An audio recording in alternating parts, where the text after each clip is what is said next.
Yediler Teknesi, Abdullah Aren Çelik, Everest Yayınları. Abdullah Aren Çelik'in Yediler Teknesi romanı Everest Yayınlarından çıktı. Abdullah Aren Çelik 1978'de Diyarbakır'da doğdu. İlkokul, ortaokul ve liseyi Diyarbakır ve Dersim'de okudu. Dicle Üniversitesi Fen Edebiyat Fakültesi Biyoloji bölümünden mezun oldu. Mardin Artuklu Üniversitesi Yaşayan Diller Enstitüsü'nde yüksek lisans yaptı. Çeşitli dergi ve gazetelerde yazılar yazıp çeviriler yaptı. İleride Hep Yalnız ve Kandan Adam romanları yayımlandı. Abdullah Aren Çelik'in Yediler Teknesi romanının ilk cümlelerinde bir kayıp yakınının hikayesini okuyormuş hissine kapılıyor okur. Ancak sayfalar ilerledikçe bir failin hikayesini okuduğunun farkına varıyor. Yazarın marangoz olan karakteri Eyüp'ün hayatına odaklanan kitap, okuru kolay kolay unutamayacağı çarpıcı bir tanıklığa davet ediyor. Eyüp'ün öyküsünde geçmiş kaçamadığı bir şeye dönüşüyor. Yaptıkları kötülüklerin sembolü, rüyasında kemik olup başına yağıyor.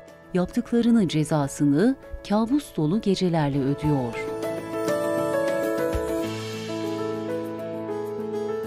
Terk edilmiş bir ceset, tıpkı toprağın nemi gibi buharlaşıp göğe uçmuş, sonra da yeryüzüne kemikler halinde yağmıştı. Şehrin merkezinden kuleye kadar tüm sokaklar ve caddeler bu kemikler nedeniyle kapanmıştı.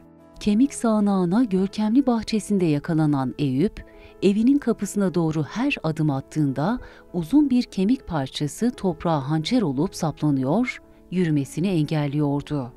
Yalnızca birkaç dakika içerisinde çevresi yere saplanmış kemik yığınıyla doldu. Etrafı nezarethanelerdeki sıralı demir şişler gibi kemiklerden bir hapishaneye dönüştü. Avazı çıktığı kadar bağırmaya, güçsüz kollarının yardımıyla da kemiklere asılıp sağa sola çekiştirmeye başladı. Romanın karakteri geçmişe dönüp baktığında aslında kim olduğunu fark ediyor ve asıl yaşamına o zaman başlıyor. Bundan sonra ne yapacağını, ne olacağını belirleyen bir yerde duruyor. Ama günahlarından arınmak onun için hiç de kolay olmuyor. Kemikleri teknenin iskeleti olarak kullanmasına az bir zaman kalmıştı. Düşündükçe bir yandan heyecanlanıyor, diğer yandan başına bir şeyler gelecek diye korkuyordu. Yapacağı kutsal yolculuk içinde keder barındırsa da günahsız bir sona doğru hareket eden bu yolun kaderi olduğunun farkındaydı. Tekneyle çıkacağı yolculuğun sonunda oğlunun kendisini affedeceğini, dolayısıyla içindeki hüznün dağılacağını düşünüyordu.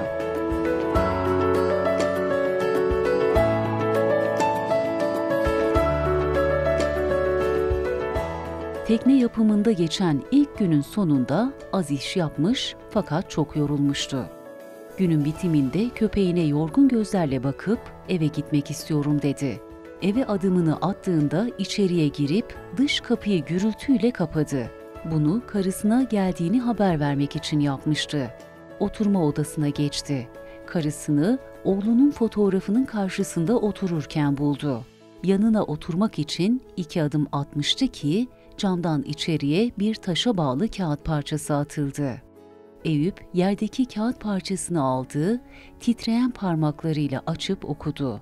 Kağıtta herkes bir gün günahlarının bedelini öder yazıyordu.